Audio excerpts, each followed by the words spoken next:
Alongside Brent Hubbs, I'm Austin Price, wrapping up VolQuest positional previews for the 2022 season, talking coaching staff. Only one coaching change this offseason. Cody Burns goes to the NFL, in steps Kelsey Pope as the wide receivers coach, which was a pretty seamless transition considering Pope was, Burns' underling, so to speak, Right. on the staff.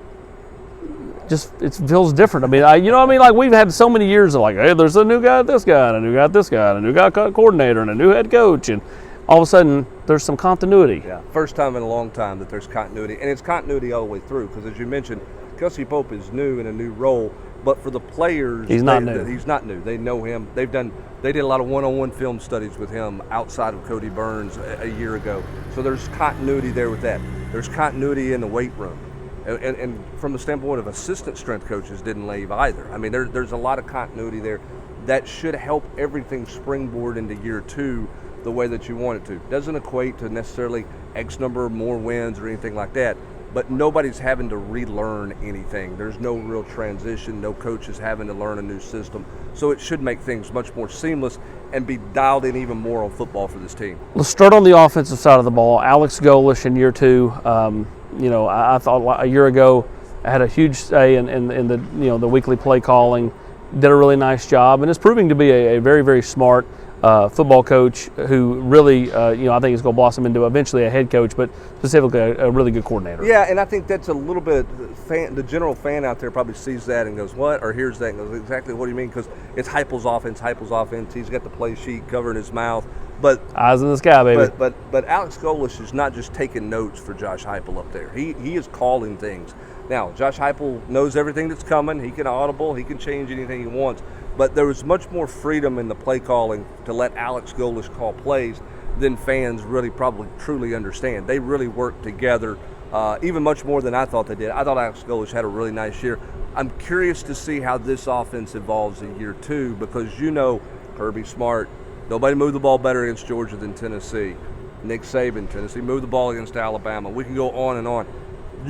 Tennessee's been a focal point for their offseason study. So what's the counter offensively for Golesh and Heupel to what the defense is going to try to counter with this fall? And then what's the counter for Tennessee defensively? A year ago when we did these, we didn't know a whole lot because they didn't have anything in spring. I mean, had me and you out there running linebacker.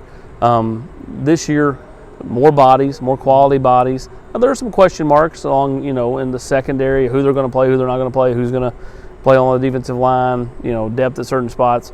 But on the whole, the defense feels a little bit more stable than a year ago with Tim Banks. Yeah, no doubt. I mean, they have an identity, which they didn't have a year ago, as you mentioned. They want to be aggressive, play on the other side of the line of scrimmage. They're big on tackles for loss. They're okay with giving up a play here or there if they have to. I think the big question for Tim Banks in year two is how does his defense evolve on third down? Can they get to the quarterback without bringing everybody? If they have to bring pressure, how do they mix up the looks? Because I think there were times last year they probably were a little predictable, their blitz packages on third down, and they gave up some slants behind the linebackers, right? There were some openings there and some windows if they didn't get there. So kind of how much more exotic does he get defensively in year two, whereas last year was so much of this is what it is. We're kind of not making it up on the fly, but you had coaches spend spring and summer putting a plan together and a scheme together. So what does it look like in year two? Finally, Josh Heupel, year two. I think it's important. Last year you kind of climbed out of the hole. You got your head poking around now. You can see daylight.